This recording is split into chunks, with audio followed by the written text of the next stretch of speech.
1절, 2절을 같이 한번 볼까요? 같이 한번 읽어보겠습니다. 시작.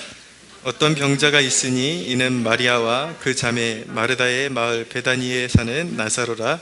이 마리아는 향유를 주께 붓고 머리털로 주의 발을 닦던 자요, 병든 나사로는 그의 오라비더라. 아멘.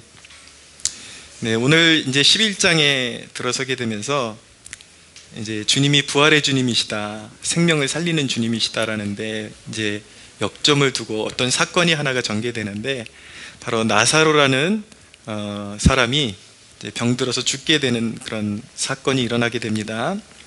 근데 이 나사로의 가정이 참 복된 가정 같아요. 2절을 보니까 그의 누이 중에 마르다라는 여인이 있고 마리아라는 여인이 있는데, 이 나사로의 가정이 평소에 예수님과 굉장히 그 친근감 있게 친밀하게 지냈다라는 것을 알게 되는 것입니다.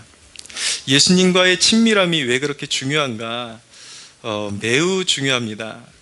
자, 첫째는 예수님과 친밀하게 지냄으로 말미암아, 그 친밀함으로 말미암아 우리의 환난 날에 주님의 도움을 받게 되는 것입니다.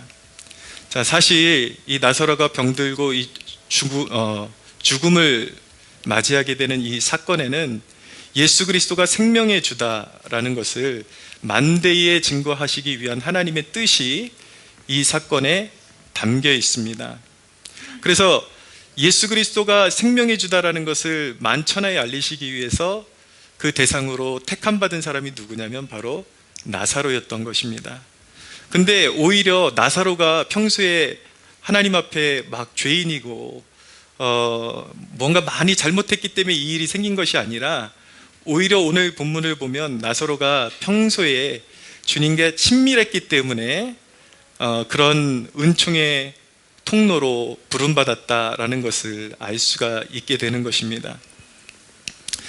여러분, 우리 삶 가운데 주어지는 그런 불행 같은 일들, 질병이 찾아오고 환난이 찾아오는데 그것이 꼭 큰 죄로 인해서만 찾아오는 것은 아니다라는 것을 알아둘 필요가 있습니다. 오히려 하나님께서 우리를 통해서, 누군가를 통해서 영광을 나타내시고자 하실 때에 그 사람에게 은총을 입혀주시기 때문에 그 사람을 선택하시고 그 가정을 택하시고 그 가정에 그런 아픔을 허락하시는 것이죠. 그리고 이전에 주님과 친밀함을 몰랐던 사람들이라면은 이제는 강권적인 주님의 역사로 말미암아 이제 친밀함을 배우게 하시기 위해서 이전에 세상밖에 몰랐던 사람들에게 좀 환난을 허락하셔서 더 주님 앞에 친밀하게 나올 수 있도록 그렇게 사랑하시는 마음으로 베풀어 주시는 것이 때로는 감당할 수 없는 역경이요, 이런 환난이 다가오는 것이다 라는 것을 알 수 있게 됩니다. 예수님께서 이 나사로의 가정을 오늘 말씀해 보면 각별히 사랑하시고 살피신다라는 것을 보게 됩니다. 보면은 정말 이 자매들이, 그리고 이 남매들이 정말 주님을 잘 섬겼던 가정이다라는 것을 알게 됩니다. 성경에 이렇게 나타나는 것들을 좀 면밀히 살펴보면 마르다도 굉장히 열심히 주님을 섬겼던 사람이었습니다. 근데 마리아는 보니까 2절을 보십시오. 이 마리아는 향유를 주께 붓고 머리털로 주의 발을 닦던 자요. 이 남매들 가운데서도 각별히 마리아가 예수님을 향한 헌신이 좀 각별했습니다. 값진 향유를 가지고 예수님 머리에 부어드리고 발로 그 머리털로 발을 씻어드리고 이렇게 예수님을 영접하고 예수님의 그 은혜를 알기에 예수님이 자신을 위해서 행하실 그 놀라운 그 사랑, 부어주시는 사랑을 알기 때문에 아깝지가 않은 거예요. 그래서 자기가 가진 모든 것 가운데 가장 값진 향유를 예수님께 아낌없이 부어드렸던 여인이 마리아였습니다. 오늘날 이런 주님께 향한 헌신을 공로주의라고 그렇게 매도하는 그런 습관들이 있습니다. 오늘날 이 세대를 보십시오. 제가 벌써 개척을 시작하면서 언젠가부터 이 세대가 돌아가는 걸 보고 이제 보십시오. 이제 이 교계 안에 주일 성수를 거부하는 그런 흐름이 이제 나타날 것이고, 나중에는 11조도 이제 거부하는 흐름이 나타날 것이고, 이제 기독교의 가치관이, 우리 기독교인들이 지키는 규범들 하나하나 다 해체시키는 작업이 이루어질 거라고 옛날부터 제가 강조를 해왔는데, 오늘날 보십시오. 오늘날 이 시대에 외부 사람들을 말하는 것이 아닙니다. 교회 안에서 예수 믿는다고 하는 사람들이 하는 소리가 뭐냐, 이러는 거예요. 왜 교회가 필요하냐? 우리 가정에서 그냥 인터넷 켜놓고 가정 예배 드릴 수 있는데 그것이 초대교회다운 진짜 교회의 모습 아니냐, 그러면서 교회를 거부하는 거예요. 주일 성수도 그렇습니다. 이제 모든 한날 한날이 말은 다 그럴듯하게 합니다. 예수님이 부활하셨기 때문에 율법이 성취되어서 모든 한날 한날이 다 거룩한데 왜 주일만 그렇게 강요를 하느냐라고 말하는 것이죠. 11조도 그렇습니다. 많은 부류들이 구약시대에 11조가 끝났다.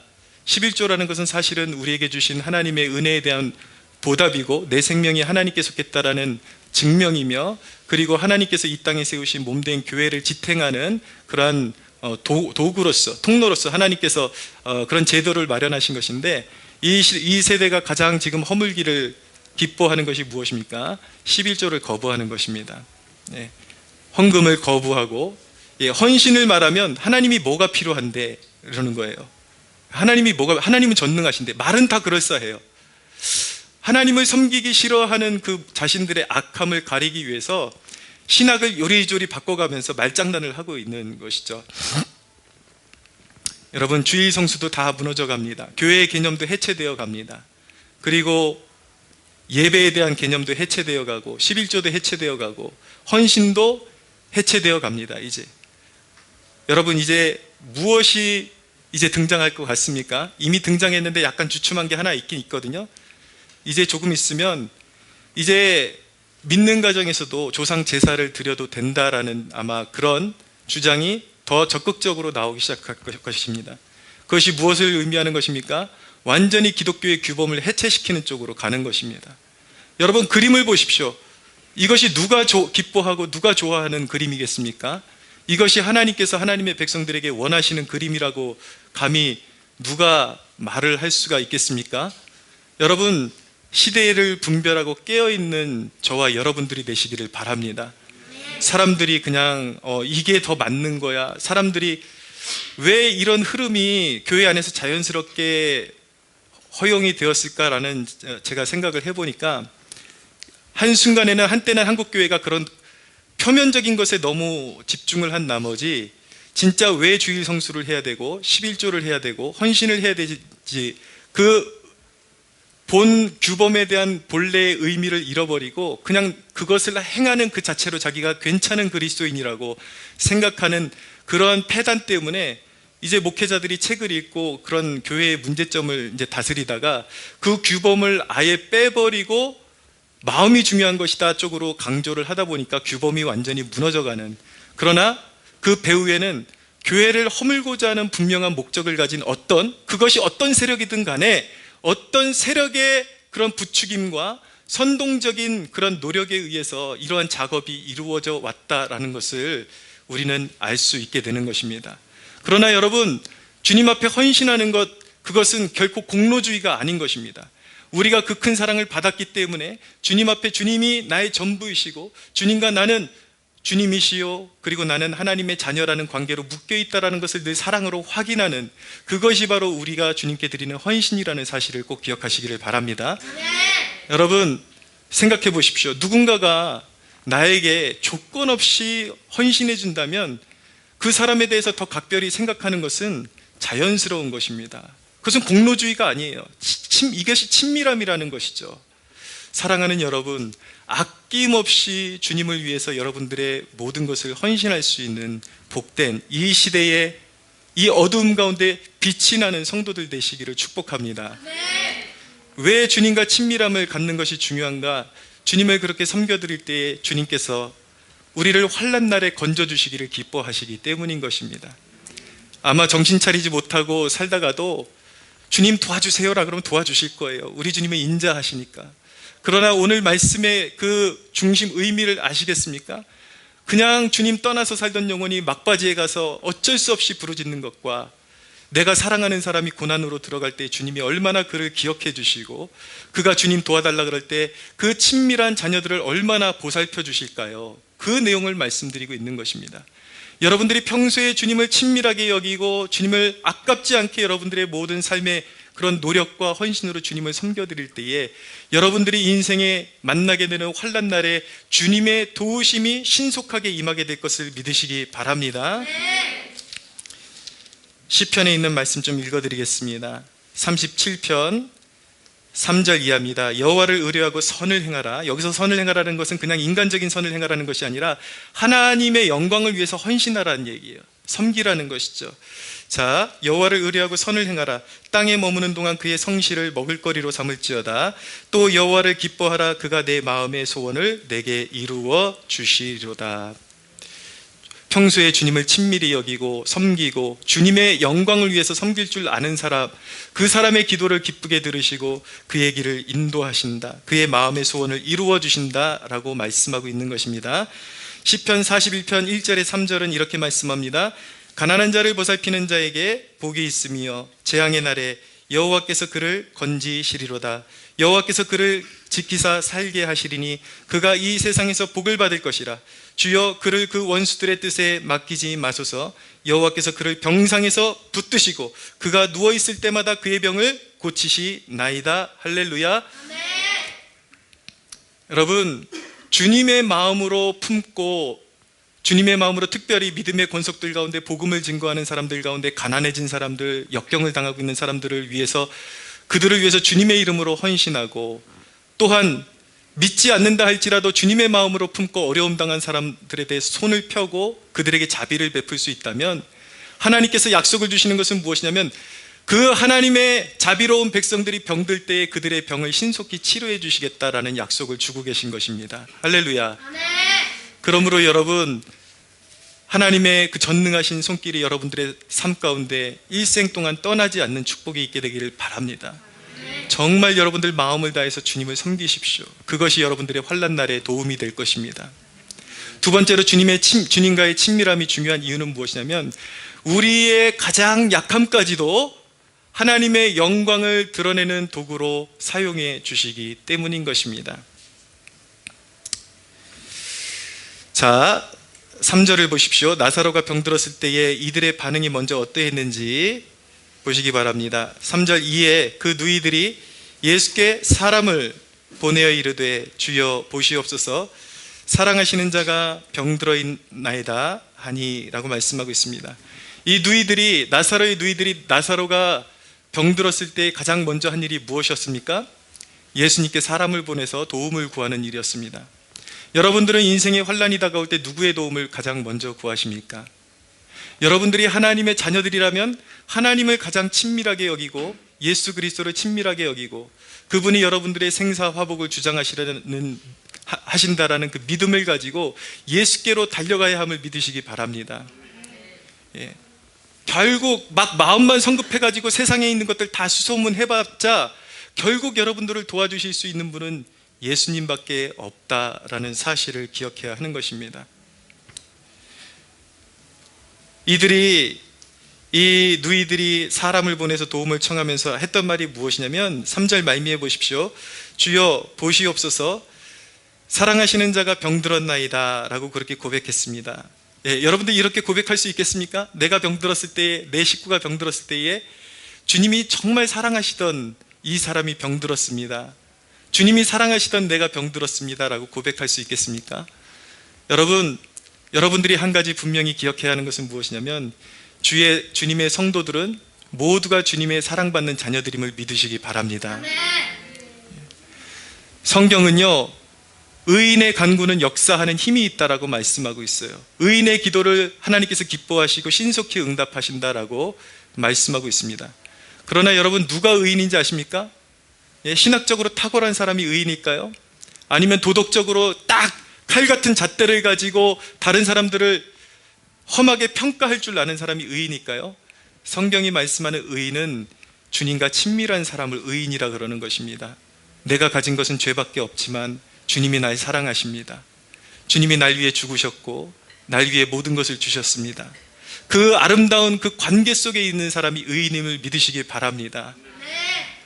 여러분들이 주님과 친밀하게 지낼 수 있다면 여러분들은 예수님의 이름으로 언제든지 담대하게 하나님의 보좌 앞으로 나아갈 수 있습니다. 무엇이든지 구할 수 있습니다. 무엇이든지 여러분들은 거리낌 없이 하나님의 존전 앞에 나아가서 구할 수 있는 복된 하나님의 자녀들임을 믿으시기 바랍니다. 예수님께서 뭐라고 하셨는지 들어보십시오. 4절입니다. 같이 한번 읽어볼까요? 시작. 예수께서 들으시고 이르시되 이 병은 죽을 병이 아니라 하나님의 영광을 위함이요 하나님의 아들이 이로 말미암아 영광을 받게 하려 함이라. 아멘. 나사로가 병든 이유는 예수님께서 분명히 말씀하십니다. 그의 병은 죽을 병이 아니라 하나님의 영광을 나타내기 위한 병이고 그리고 하나님의 아들이 영광을 받으시기 위한 병이다 라고 그렇게 말씀하고 있는 것입니다. 여러분, 병들 몸이, 병들어서 이제 죽어가는 몸이 하나님께 영광이 되고 하나님의 영광을 드러낼 수 있다는 이 사실이 믿어지십니까? 그러나 그렇습니다, 여러분. 우리 주님께는 능치 못할 일이 없으십니다. 여러분, 내가 하나님의 영광을 드러내는 삶을 살고 싶어요 하는 것이 인간이 발악을 한다고 되는 일이 아니고 내가 막 세상에서 내놓을 만한 그런 스펙을 쌓고 강해진다고 그 일이 되는 것이 아닙니다. 내가 비록 병든 존재라 할지라도 그 병 속에서도 하나님이 이 일을 주신, 나에게 허락하신 목적과 뜻이 있다는 사실을 믿고 순종하면 하나님의 알 수 없는 지혜와 사람이 헤아릴 수 없는 지혜와 능력이 그 병든 몸으로 말미암아 하나님의 영광을 드러내시게 한다는 사실을 믿으시기 바랍니다. 때로는 병 때문에 세상에서 방황하던 영혼이 그 병으로 인해서 주께로 돌아오기도 합니다. 때로는 그 병 때문에 믿음에 흐지부지했던 사람이 믿음의 사람으로 세워지기도 합니다. 때로는 그 병 때문에 우후죽순처럼 주님을 떠나 있던 한 가족이 그 주변의 지인들이 주께로 돌아오는 그런 놀라운 역사들이 일어나기도 하는 것입니다. 우리 하나님은 능치 못할 일이 없으십니다. 내가 내 자신을 떼 빼고 광내고 내 이름을 내기 위해서 노력한다고 하나님이 영광 받으시는 것도 아니고 내가 죽을 죄인이지만 주님 앞에 삶을 드리고 내가 죽어가는 그런 병든 몸이지만 주님을 신뢰하고 주님의 영광을 위해서 우리가 간구할 때에 죽을 몸을 통해서도 하나님의 영광을 드러내실 수 있다. 할렐루야.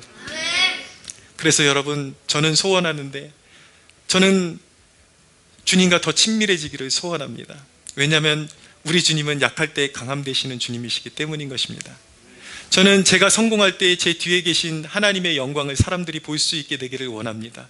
그러나 심지어 내가 병들었을 때조차도 오히려 내가 성공했을 때보다 더 큰 하나님의 영광을 주변 사람들이 보고 놀라게 되는 축복이 있기를 저는 소원합니다. 마침내 내가 주님 앞에 부름받을 그런 죽음의 시간을 맞이하는 그 순간에도 내 자손들에게 나의 죽음이 처량한 것이 아니라 나의 죽음을 바라보는 우리 후손들이 영생을 소원하게 되고 하나님이 얼마나 진실하시고 믿는 자들에게 얼마나 신실하신지 그것을 나타내는 죽음이 되기를 저는 소원하는 것입니다. 할렐루야. 모든 상황 가운데 그렇게 할 수 있다면, 그렇게 하신다면, 나의 삶을 통해서 그런 영광을 드러내신다면 내 입술은 모든 상황이, 내가 내 삶이 슬픔 가운데 있든지 기쁨 가운데 있든지 고난 가운데 있든지 어떤 상황 속에서도 저는 주님을 찬양하고 내 입술은 주님을 높여드릴 것입니다. 사랑하는 여러분, 저의 마음의 소원이 여러분들의 마음의 소원이 되기를 축복합니다. 여러분들이 사나 죽으나 내 생명은 주님의 것이라고 고백하십시오. 내가 성공할 때에도 주님이 영광 받으시고, 내가 병들었을 때조차도, 내가 가난해질 때조차도, 내가 성공할 때나 내가 실패할 때나 나의 삶의 모든 것을 통해서 주님 영광 받아 주시옵소서. 할렐루야. 아멘. 그러나 여러분, 병들고 그런 거 싫죠. 그러나 여러분, 십자가 지고 가는 삶은요, 제가 겪어보니까 저는 허우대가 멀쩡하게 생겨서 고생했다 그래도 사람들이 잘 안 믿어주더라고요. 6년 동안 저 사진에 보면 캠퍼스 성막교회 사진 있잖아요. 거기 막 쥐 나오고 여름에 곰팡이 피고 물 넘치고 6년 동안 버티는데요, 매 해마다 매 순간마다 기적이 일어나고 사람들은 그래요. 오면은 몇 명 앉혀놓고 목회하는 목사 불쌍하게 보고, 근데 전혀 불쌍하지 않았어요. 세상 사람들이 모르는 기적을 저는 날마다 경험하면서 살았습니다. 할렐루야. 십자가를 지는 인생에는 기적이 있습니다. 능력이 있습니다. 하나님의 영광이 있습니다. 아내가 암투병할 때에도 우리는 순간 죽었구나, 이제 다 끝났구나, 목회도 끝났구나, 순간 그렇게 하루 이틀 고민했지만 그 암투병을 통해서 우리 가정을 고치시기 시작하시고 우리를 다스리시고 더 하나님과 친밀하게 엮어가시는 그 놀라운 하나님의 은혜를 보면서 얼마나 그 1년 동안 감사하며, 아내가 이제 완치되는 그 1년의 기간 동안 얼마나 감사하는 시간을 보냈는지요. 사랑하는 여러분, 그리스도와 친밀하게 지내십시오. 그리스도께 친밀하게 다가서는 하나님의 백성들, 그의 삶을 주님은 우리 소위 먹을 때 그러잖아요. 이거 버릴 거 하나 없다고. 정말 여러분들의 인생 가운데 버릴 것 하나 없는 인생이 될 줄로 믿습니다. 모든 인생이 하나님의 영광을 드러내는 도구가 될 것입니다. 근데 여러분, 우리가 신앙생활하면서 중요한 걸 한 가지 깨달아야 되는 것이 무엇이냐면, 왜 응답이 더딘 것일까? 왜 우리가 주님을 의뢰했는데 응답이 더딘 것일까? 그 부분을 오늘 말씀이 대답해 주고 있습니다. 여러분, 5절, 6절 한번 읽어보겠습니다. 같이 한번 읽어볼까요? 시작. 예수께서 본래 마르다와 그 동생과 나사로를 사랑하시더니 나사로가 병들었다 함을 들으시고 그 계시던 곳에 이틀을 더 유하셨다라고 말씀하고 있습니다. 이틀을 더 유하셨다. 이상하지 않습니까? 지금 죽어가고 있는데, 생명이 붙어 있는데, 지금 가면 오히려 더 살릴 수 있는데 주님께서 그 말을 딱 들으시고 이틀을 더 유하셨다라고 말씀하고 있습니다. 그 이틀은 어떤 의미가 있는 시간일까요? 그 이틀은 나사로가 죽음을 맞이해야 하는 시간이었습니다. 사실은 나사로는 하나님의 영광을 드러내기 위해서 죽어야만 했습니다. 이상하지 않습니까? 여러분, 왜 예수님께서 나사로가 그냥 죽도록 방치하시고 이틀간이나 내버려 두셨을까요? 왜냐면요, 사람들이 말하는 가능성이라는 것은 때때로 하나님의 영광을 빼앗기 때문인 것입니다. 인간이 얼마나 오만한가, 우리의 삶에 우리의 힘으로 할 수 있는 가능성이 조금이라도 남아있으면 그때 고침을 받으면 인간은 결코 주님이 하셨다라고 고백하지 않습니다. 내가 의지했던 그 어떤 것이 고쳐줬지, 내가 의지했던, 내가 의지하고 내가 바랬던 그 어떤 것이 고쳐진 거 우연의 일치지, 내가 기도하긴 했지만 물론 하나님도 조금 일하시긴 하셨을 거야. 그러나 주로 내 노력, 그리고 내 주변의 환경, 또 훌륭한 어떤 사람들을 만났기 때문에 이런 일이 벌어진 거지, 결코 주님을 인정하지 않습니다. 그렇기 때문에 주님이 사랑하시는 백성들에게 주시는 것은 무엇이냐면 하나님이 하셨다라는 확고한 증거를 주기를 원하시는 것입니다. 할렐루야. 아멘. 완전한 절망으로 이끄셔서, 사람의 힘으로 할 수 없는 그 환경 가운데로 이끄셔서, 이것은 사람의 능력으로 된 것이 아니라 온전히 전능하신 하나님의 능력이요 우리 주님의 능력으로만 된 것임을 고백하게 만들어 주시는 것입니다. 여러분, 예수님 안의 부활과 그 새 생명은요, 내 옛사람이 죽어야 나타나는 것입니다. 여러분, 구원이란 어떤 것입니까? 내가 괜찮은 사람이라고 생각하는 것에 구원이 이르는 것이 아닙니다.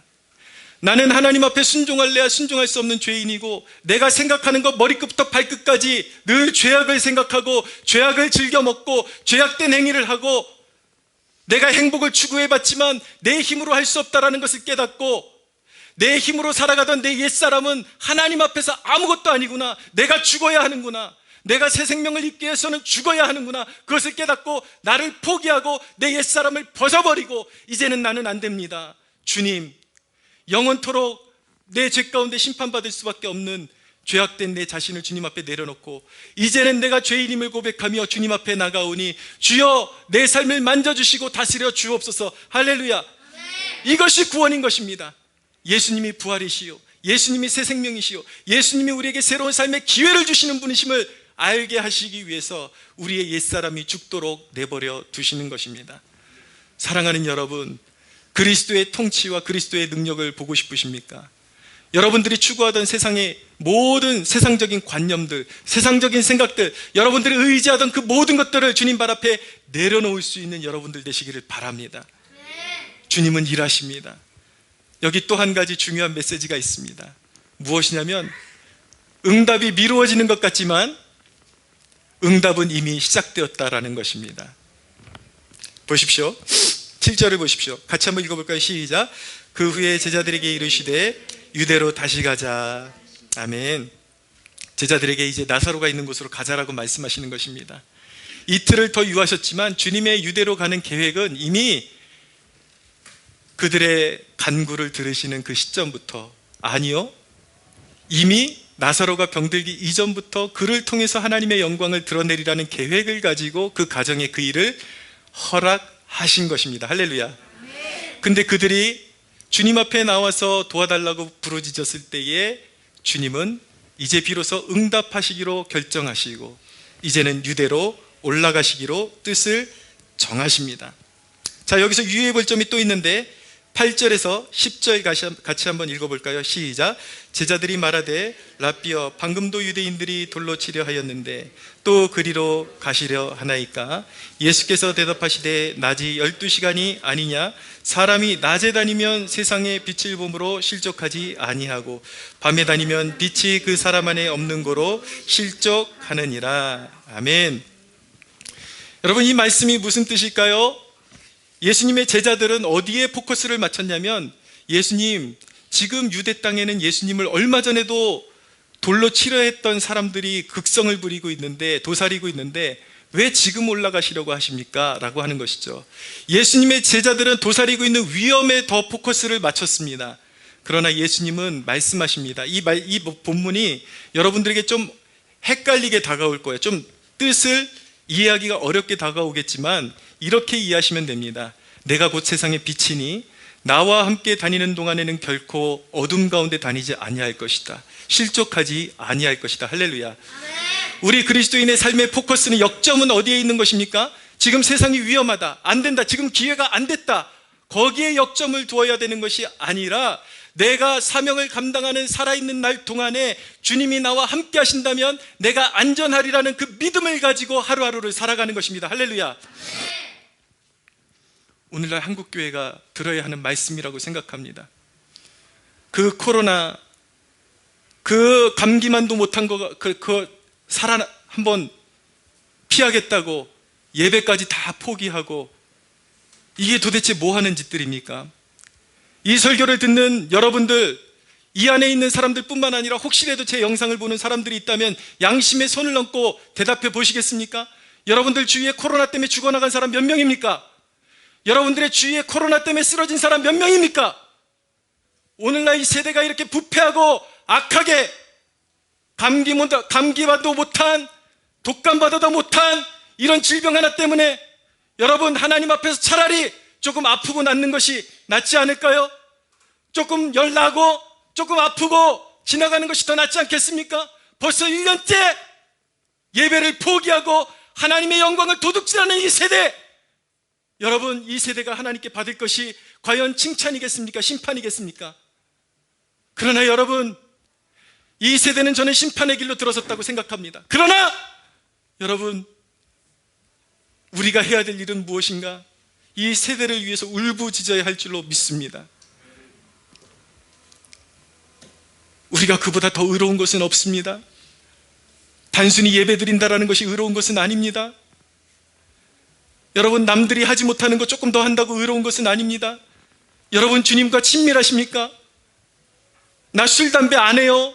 나 주일 성수해요. 주일날 드려요. 그러나 여러분들의 삶 가운데 예수님과의 친밀함은 눈꼽만치도 없는 그런 삶 아닙니까? 그것이 죄악이라는 것을 알고 지내셨습니까? 주님을 위해서 섬겨드리고 헌신하지 않는 것, 그것이 죄악이라는 사실은 생각해 보셨습니까? 영혼을 품고 전도하지 않는 것이 이 세대의 죄악이라는 것 생각해 보셨습니까? 여러분, 우리가 해야 할 일은 이 민족교회의 죄악을 놓고 우리는 회개할 줄로 믿습니다. 그러나 우린 더 나가야 합니다. 우리도 죄인입니다. 우리의 죄악을 씻어주시고 주님과의 친밀함을 회복시켜 주옵소서. 할렐루야. 우리는 그렇게 기도해야 하는 것입니다. 여러분, 11절을 보십시오. 이 말씀을 하신 후에 또 이르시되 우리 친구 나사로가 잠들었도다. 여러분, 예수님께서 나사로를 뭐라고 부르십니까? 우리 친구라고 불러주십니다. 영원하신 왕께서 그의 친밀한 백성들을 나의 친구라고 불러주십니다. 할렐루야. 여러분, 주님은 주님과 친밀한 성도의 고통을 외면하지 않으십니다. 반드시 주님의 친구들이, 저와 여러분이 주님 앞에 주님의 이름을 의지해서 도움을 간구할 때 주님은 오십니다. 할렐루야. 15절을 보십시오. 예수님께서 뭐라고 말씀하시는가? 내가 거기 있지 아니한 것을 너희를 위하여 기뻐한다라고 말씀하고 있습니다. 이는 너희로 믿게 하려 함이라.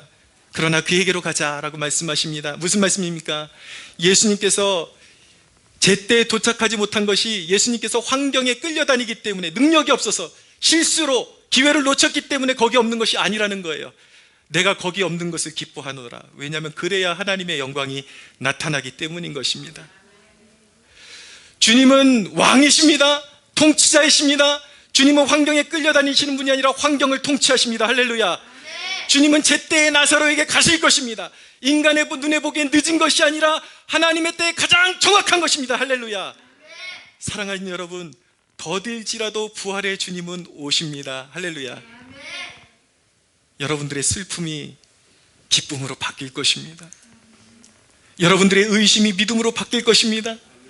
여러분들의 한탄이 찬양으로 바뀔 것입니다. 할렐루야. 말씀 한 가지 읽어드리고 마치겠습니다.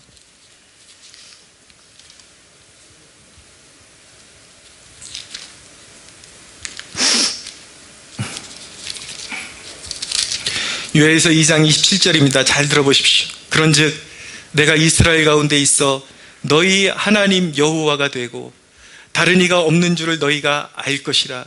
내 백성이 영원히 수치를 당하지 아니하리로다. 할렐루야. 예, 예수님과 친밀하게 지내십시오. 여러분, 마지막으로 권면합니다. 율법주의자처럼 들릴지 모르겠지만 묻고 싶습니다. 여러분들의 성경책은 얼마나 달아 있습니까? 여러분들의 무릎은 얼마나 달아 있습니까? 여러분들의 성경이 낡아지는 만큼 주님과 친밀해짐을 믿으시기 바랍니다. 몸을 좀 아끼지 마십시오. 목소리 좀 아끼지 마십시오. 무릎을 아끼지 마십시오. 살아있을 때 무릎 꿇으십시오. 주님과 친밀하게 지내십시오. 영원하신 왕이 여러분들을 보살피시고 영원토록 함께 하실 것입니다. 우리 하나님께 영광의 박수 올려드리겠습니다.